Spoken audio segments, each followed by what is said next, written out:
ಅಗ್ನೇ ತ್ವಂ ಪಾರಯಾನವ್ಯೋ ಅಸ್ಮಾನ್ ಸ್ವಸ್ತಿಭಿರತಿ ದುರ್ಗಾಣಿ ವಿಶ್ವಾ ಪೂಶ್ಚ ಪೃಥ್ವೀ ಬಹುಲಾನ ಉರ್ವೀ ಭವಾತೋಕಾಯ ತನಯಾಯ ಶಯ್ಯೋ ಶ್ರೀ ಗುರುಭ್ಯೋ ನಮಃ ಹರಿ ಓಂ.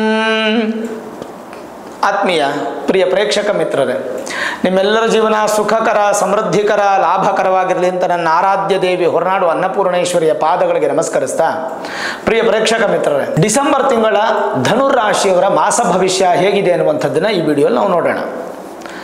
ಏನೇನು ಬದಲಾವಣೆಗಳು ನೋಡಿ. ನಿಮ್ಮ ರಾಶಿಯಲ್ಲೇ ಇರುವಂತಹ ಶುಕ್ರ 2ನೇ ತಾರೀಕು, ಡಿಸೆಂಬರ್ 2ನೇ ತಾರೀಕು ಮುಂದಿನ ರಾಶಿಗೆ ಹೋಗ್ತಾರೆ. ಅಂದರೆ ಮಿತ್ರನ ಮನೆಗೆ ಹೋಗ್ತಾರೆ, ಶನಿಯ ಮನೆಗೆ ಹೋಗ್ತಾರೆ. ಶುಕ್ರ ಮಿತ್ರನ ಮನೆ, ಅದೊಂದು ಪ್ಲಸ್ ಪಾಯಿಂಟ್ ಆಗುತ್ತೆ ನಿಮಗೆ. ಅದರಿಂದ ಒಂದು ಸ್ವಲ್ಪ ಅನುಕೂಲಗಳು ಜಾಸ್ತಿ ಆಗುತ್ತೆ. ಇನ್ನು 16ನೇ ತಾರೀಕಿನವರೆಗೂ ಭಾಗ್ಯಾಧಿಪತಿಯಾಗಿರತಕ್ಕಂಥ ಸೂರ್ಯ ವ್ಯಯಸ್ಥಾನದಲ್ಲಿ, ಅಂದರೆ ನಷ್ಟ ಸ್ಥಾನದಲ್ಲಿದ್ದಂಥವರು 16ನೇ ತಾರೀಕು ನಿಮ್ಮ ರಾಶಿಗೆ ಬರ್ತಾರೆ, ಧನುರಾಶಿಗೆ ಬರ್ತಾರೆ. ಅದೊಂದು ಮೇಜರ್ ಪ್ಲಸ್ ಪಾಯಿಂಟ್. 16ನೇ ತಾರೀಕುವರೆಗೂ ಸೂರ್ಯನ ಬಲ ಕಡಿಮೆ ಇದ್ದರೂ 16ರಿಂದ ಸೂರ್ಯನ ಬಲ ಜಾಸ್ತಿ ಆಗುತ್ತೆ. 2ನೇ ತಾರೀಕಿಂದನೇ ಶುಕ್ರ ಬಲ ಜಾಸ್ತಿ ಆಗುತ್ತೆ. ಇನ್ನು 7.5 ಅದೆಲ್ಲ ಏನೂ ಇಲ್ಲ. ಹಾಗಾಗಿ ಧನುರಾಶಿಯವರು ಶನಿ ಬಗ್ಗೆ ಭಯಪಡೋ ಅವಶ್ಯಕತೆ ಇಲ್ಲ. ಚತುರ್ಥದಲ್ಲಿ ರಾಹು, ದಶಮದಲ್ಲಿ ಕೇತು, ವ್ಯಯಸ್ಥಾನದಲ್ಲಿ ಬುಧ. ವಿದ್ಯಾರ್ಥಿಗಳಿಗಂತೂ ಈ ತಿಂಗಳು ಸ್ವಲ್ಪ ಸಿಕ್ಕಾಪಟ್ಟೆ ನಷ್ಟ ಸಾಧ್ಯತೆ, ಅಂದರೆ ಸ್ವಲ್ಪ ಬಲಹೀನವಾಗುವಂಥ ಸಾಧ್ಯತೆ. ಗುರುಬಲ ಬೇರೆ ಇಲ್ಲ, ಕುಜ ಬೇರೆ 8ನೇ ಮನೆ, ಅಂದರೆ ಸಂಪೂರ್ಣವಾಗಿ ಕುಜದೋಷ ಇರುವಂಥದ್ದು ಈ ತಿಂಗಳು. ಕೋಪ ಜಾಸ್ತಿ, ಪ್ರಕೋಪಗಳು ಜಾಸ್ತಿ, ಆತ್ರ ಜಾಸ್ತಿ, ಸ್ವಲ್ಪ ಮಟ್ಟಿಗೆ ಟೆನ್ಷನ್ಗಳು ಕೂಡ ಜಾಸ್ತಿ ಆಗುವಂಥ ಸಾಧ್ಯತೆಗಳು ಹೆಚ್ಚಾಗಿ ಕಾಣಬಹುದು.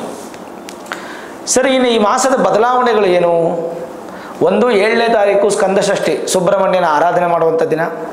13ನೇ ತಾರೀಕು ಶಿವದೀಪೋತ್ಸವ, ಈಶ್ವರ ಆರಾಧನೆ ಮಾಡುವಂಥ ದಿನ. 14ನೇ ತಾರೀಕು ದತ್ತಾತ್ರೇಯರ ಜಯಂತಿ, ಗುರುಗಳ ಆರಾಧನೆ ಮಾಡುವಂಥ ದಿನ. 23ನೇ ತಾರೀಕು ಕಾಲಭೈರವಾಷ್ಟಮಿ, ಕಾಲಭೈರವನ್ನು ಆರಾಧನೆ ಮಾಡುವಂಥ ದಿನ.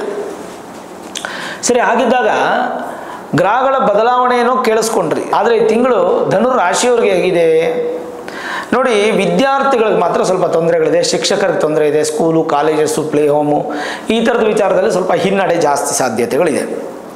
ಸ್ವಲ್ಪ ಸೋಂಬೇರಿತನ, ದೇಹದ ಆಲಸ್ಯ, ಕುಟುಂಬದಲ್ಲಿ ಸಣ್ಣ ಪ್ರಮಾಣದ ಜಗಳಗಳು ಬರುವಂಥ ಸಾಧ್ಯತೆ. ಬಂಡವಾಳ ಹೂಡಿಕೆಗೆ ಈ ತಿಂಗಳು ಖಂಡಿತ ಉತ್ತಮ ಅಲ್ಲ. ನಿರ್ಧಾರಗಳನ್ನು ತೆಗೆದುಕೊಳ್ಳೋಕೆ ಮೊದಲು ಸ್ವಲ್ಪ ಯೋಚನೆ ಮಾಡಿ, ನಾಳೆಗೆ ಮುಂದೂಡಿ ನಿರ್ಧಾರಗಳನ್ನು. ಇದು ಒಂದು ವಿಚಾರ. ಕೆಲಸ ಕಾರ್ಯಗಳಲ್ಲಿ ಕೂಡ ಒಂದು ಸ್ವಲ್ಪ ಮೇಲಧಿಕಾರಿಗಳಿಂದ ಕಿರುಕುಳ ಜಾಸ್ತಿ ಇರುತ್ತೆ. ಸಣ್ಣ ಸಣ್ಣ ವ್ಯಾಪಾರಗಳಿಗೂ ಕೂಡ ಸ್ವಲ್ಪ ನಷ್ಟ ಆಗುವಂಥ ಸಾಧ್ಯತೆ. ಸ್ವಲ್ಪ ಇನ್ವೆಸ್ಟ್ಮೆಂಟ್ ಮಾಡಿದ್ದು ನಷ್ಟ ಆಗುತ್ತೆ ಅಥವಾ ಝೀರೋ ಕಡೆಗೆ ಬರುತ್ತೆ. ಬೆಲೆ ಬಾಳುವ ವಸ್ತುಗಳ ಕಡೆ ಗಮನ ಇರಲಿ, ನಿಮ್ಮಿಂದ ದೂರ ಆಗುವಂಥ ಸಾಧ್ಯತೆ. ದೀರ್ಘಕಾಲದ ಸಮಸ್ಯೆಗಳು ಆರೋಗ್ಯದಲ್ಲಿ, ಕ್ರಾನಿಕ್ ಡಿಸೀಸ್ ಸ್ವಲ್ಪ ಜಾಸ್ತಿ ಆಗುವಂಥದ್ದು. ಮತ್ತು ಈ ಕೆಲವೊಂದು ವಸ್ತುಗಳನ್ನು ಕಳ್ಕೊತೀರ, ಮಿಸ್ ಆಗುತ್ತೆ. ಏನೋ ಮೊಬೈಲ್ ಬಿದ್ದೋಗೋದು, ಹೊಡೆದೋಗ್ಬಿಡೋದು, ಹಾಗೆ ಮಿಸ್ ಆಗೋದು, ನಿಮ್ಮ ಬಟ್ಟೆ ಮಿಸ್ ಆಗೋದು, ವಸ್ತುಗಳು ಮಿಸ್ ಆಗೋದು. ಸ್ವಲ್ಪ ಬಂಧುಗಳಲ್ಲಿ ಕೂಡ ಕ್ಲಾಶಸ್ ಆಗುವಂಥ ಸಾಧ್ಯತೆಗಳು. ಪ್ರತಿದಿನ ಅಂತ್ಯಕ್ಕೆ, ಅಂದರೆ ಸಾಯಂಕಾಲ ಆಗ್ತಾ ಇದ್ದಂಗೆ ಸ್ವಲ್ಪ ಬೇಸರದ ಕಡೆಗೆ ನೀವು ಮುಖ ಮಾಡುವಂಥ ಸಾಧ್ಯತೆಗಳು. ಕೆಲಸದಲ್ಲಾಗಲಿ ವ್ಯಾಪಾರದಲ್ಲಾಗಲಿ ಸ್ವಲ್ಪ ಶತ್ರುಗಳು ಜಾಸ್ತಿ ಆಗ್ತಾರೆ. ನೀವು ಇಡುವಂಥ ಹೆಜ್ಜೆ ನಿಮಗೆ ಅಷ್ಟೊಂದು ಸಪೋರ್ಟ್ ಕೊಡಲ್ಲ. ನಂಬಿದವರು ನಿಮಗೆ ಮೋಸ ಮಾಡುವಂಥ ಸಾಧ್ಯತೆಗಳು ಹೆಚ್ಚಾಗಿರುತ್ತೆ. ಆದರೂ ನಿಭಾಯಿಸ್ತೀರ, ಖಂಡಿತ ನಿಭಾಯಿಸ್ತೀರ, ಅದರಲ್ಲಿ ಏನಿಲ್ಲ. ಶೇರ್ ವ್ಯವಹಾರದಲ್ಲಿ ನಷ್ಟ ಇದೆ, ಅಲ್ಪ ಪ್ರಯಾಣ. ಇನ್ನು ಶರೀರದಲ್ಲಿ ಸ್ವಲ್ಪ ಬಲಹೀನವಾಗುತ್ತೆ. ರಕ್ತ ಸಂಬಂಧಪಟ್ಟಂಥ ಕಾಯಿಲೆ, ರಕ್ತ ಬಲ ಕಮ್ಮಿ ಆಗುವಂಥದ್ದು, ಜ್ವರ ಬರುವಂಥದ್ದು, ಸಾಲಬಾಧೆ ಸಾಧ್ಯತೆ.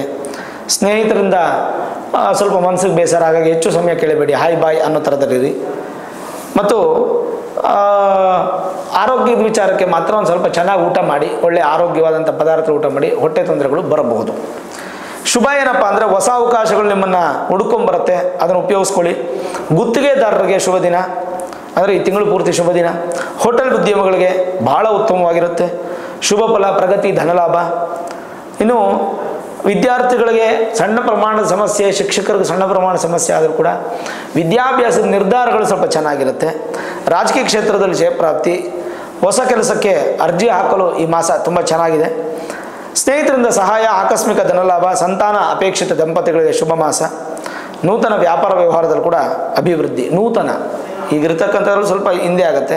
ನೂತನವಾಗಿ ಶುರು ಮಾಡೋದ್ರಿಂದ ಒಂದು ಸ್ವಲ್ಪ ಹುಮ್ಮಸ್ಸು ಜಾಸ್ತಿ ಆಗುತ್ತೆ. ಇನ್ನು ವಿವಾಹದ ಸಂಬಂಧಪಟ್ಟಂಥ ವಿಚಾರಗಳಲ್ಲಿ ಸ್ವಲ್ಪ ಶುಭ ಮಾಸ ಅಂತ ಹೇಳ್ಬೋದು.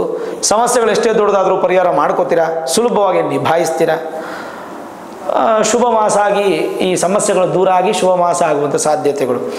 ಎಷ್ಟೋ ದಿನದಿಂದ ಬಗೆಹರಿದೇ ಇರತಕ್ಕಂಥ ಸಮಸ್ಯೆಗಳೆಲ್ಲ ಈ ತಿಂಗಳು ಬಗೆಹರಿದು ಬಿಡುತ್ತೆ. ಅದೊಂದು ಖುಷಿ ಸಂಗತಿ. ರೈತರಿಗೆ ಅತ್ಯಂತ ಸಂತೋಷ, ಉತ್ತಮ ಫಲ. ಕೃಷಿ ಚಟುವಟಿಕೆಗಳಲ್ಲಿ ಧನಲಾಭ. ಹಾಲು, ಮೊಸರು, ಹಾಲಿನ ಉತ್ಪನ್ನಗಳು, ಹೈನುಗಾರಿಕೆ ಮಾಡುವಂಥವ್ರು, ಮೀನುಗಾರಿಕೆ ಮಾಡುವಂಥವ್ರಿಗೆಲ್ಲ ತುಂಬ ಚೆನ್ನಾಗಿದೆ. ತೈಲ ವ್ಯಾಪಾರಗಳಿಗೆ, ನೀರಿನ ವ್ಯಾಪಾರಗಳಿಗೆ, ಲಿಕ್ವಿಡ್, ಆ್ಯಸಿಡ್, ಕೆಮಿಕಲ್ಲು, ಈ ಥರದ ವ್ಯಾಪಾರಗಳಿಗೆ ತುಂಬ ಚೆನ್ನಾಗಿದೆ. ಇಂಡಸ್ಟ್ರಿಯಲ್ ವ್ಯಾಪಾರಗಳಿಗೆ ತುಂಬ ಚೆನ್ನಾಗಿದೆ. ವಿದೇಶಿ ಪ್ರಯಾಣದ ಕಡೆಯೂ ನಿಮಗೆ ಪಾಸಿಟಿವ್ ಇದೆ. ಕುಟುಂಬ ಸಮೇತವಾಗಿ ದೇವಸ್ಥಾನಗಳಿಗೆ ಹೋಗಿ ಬರ್ತೀರಾ. ದಾನದ ಗುಣ ನಿಮಗೆ ಹೆಚ್ಚಾಗುತ್ತೆ. ಸೇವಾ ಮನೋಭಾವ ಹೆಚ್ಚಾಗುತ್ತೆ. ಸಮಾಜದಲ್ಲಿ ಒಂದು ಗೌರವ ಸಿಗುತ್ತೆ. ವಾಹನ, ನೂತನವಾಗಿ ವಾಹನ ತಗೊಂಡು ಅದರಲ್ಲಿ ಉದ್ಯೋಗ ಮಾಡಬೇಕು, ಡ್ರೈವಿಂಗ್ ಸ್ಕಿಲ್ಲಲ್ಲಿರಬೇಕು ಅಂತಂದರೆ ಅಷ್ಟೊಂದೇನು ನೂತನಕ್ಕೆ ಅನುಕೂಲ ಇಲ್ಲ. ಈ ತಿಂಗಳು ತಟಸ್ಥವಾಗಿ ಹೊರಟುಬಿಡೋದು ಒಳ್ಳೆಯದು. ಮತ್ತು ಬಂಡವಾಳ ಹೂಡಿಕೆಗೆ ಈ ಮಾಸ ಚೆನ್ನಾಗಿದೆ. ಸಣ್ಣ ಪುಟ್ಟ ಪ್ರಮಾಣದ ಸಮಸ್ಯೆಗಳಾದರೂ ಅದನ್ನು ನಿಭಾಯಿಸ್ಕೋಬೇಕು. ಕುಜಾಷ್ಟಮ ಇರೋದರಿಂದ ಸ್ವಲ್ಪ ಕೋಪ ತಾಪ ಜಾಸ್ತಿ, ತಾಮಸ ಗುಣ ಜಾಸ್ತಿ ಆಗುತ್ತೆ. ನಾನ್ ವೆಜ್ ತಿನ್ನೋದು ಈ ತಿಂಗಳು ಸ್ವಲ್ಪ ಕಡಿಮೆ ಮಾಡಿದ್ರೆ ಒಳ್ಳೆಯದು. ಕೋಪ ಬರದೇ ಇದ್ದಂಗೆ ಸಾತ್ವಿಕ ಆಹಾರ, ಮೆಡಿಟೇಷನ್ನು, ಬಿಳಿ ಬಟ್ಟೆ ಹೆಚ್ಚು ಧರಿಸ್ತಕ್ಕಂಥದ್ದು, ಆಮೇಲೆ ಚಂದ್ರನಿಗೆ ಜಪ ಮಾಡುವಂಥದ್ದು, ಅಕ್ಕಿಯನ್ನು ದಾನ ಮಾಡುವಂಥದ್ದು, ಈ ಥರದ್ದು ಕೆಲವೊಂದನ್ನು ನೀವು ಮಾಡೋದ್ರಿಂದ ಮತ್ತಷ್ಟು ಶುಭ ಫಲ. ಕುಜಾಷ್ಟಮ ದೋಷ ಇರೋದ್ರಿಂದ ಸ್ವಲ್ಪ ಅಷ್ಟಮ ಕುಜ ಪ್ರಭಾವದಿಂದ ಸ್ವಲ್ಪ ಸಮಸ್ಯೆಗಳು ಆಗಬಹುದು. ಅದೊಂದು ಸ್ವಲ್ಪ ಗಮನ ಕೊಟ್ಕೊಳ್ಳೋದು ತುಂಬ ಉತ್ತಮ. ಓವರಾಲ್ ನೋಡಿದಾಗ ಧನುರಾಶಿಯವರಿಗೆ ಹೆಚ್ಚು ದೊಡ್ಡ ದೊಡ್ಡ ಸಮಸ್ಯೆಗಳು, ನೆಗೆಟಿವಿಟಿ ಅಂತ ಹೇಳಲಿಕ್ಕಾಗಲ್ಲ. ಆದರೂ ಎಚ್ಚರ ವಹಿಸ್ತಕ್ಕಂಥದ್ದು ಭಾಳ ಒಳ್ಳೆಯದು. ನೋಡಿದ್ರಲ್ಲ ವೀಕ್ಷಕರೇ, ಧನುರಾಶಿಯವರಿಗೆ ಡಿಸೆಂಬರ್ ತಿಂಗಳ ಮಾಸ ಭವಿಷ್ಯ ಹೇಗಿದೆ ಅನ್ನುವಂಥದ್ದನ್ನು. ಈ ವಿಡಿಯೋ ಇಷ್ಟ ಆಗಿದ್ದರೆ ಲೈಕ್ ಮಾಡಿ, ಶೇರ್ ಮಾಡಿ, ಮುಖ್ಯವಾಗಿ ನಮ್ಮ ಚಾನಲ್ಗೆ ಸಬ್ಸ್ಕ್ರೈಬ್ ಮಾಡಿ, ಬೆಲ್ ಐಕಾನನ್ನು ಪ್ರೆಸ್ ಮಾಡಿ.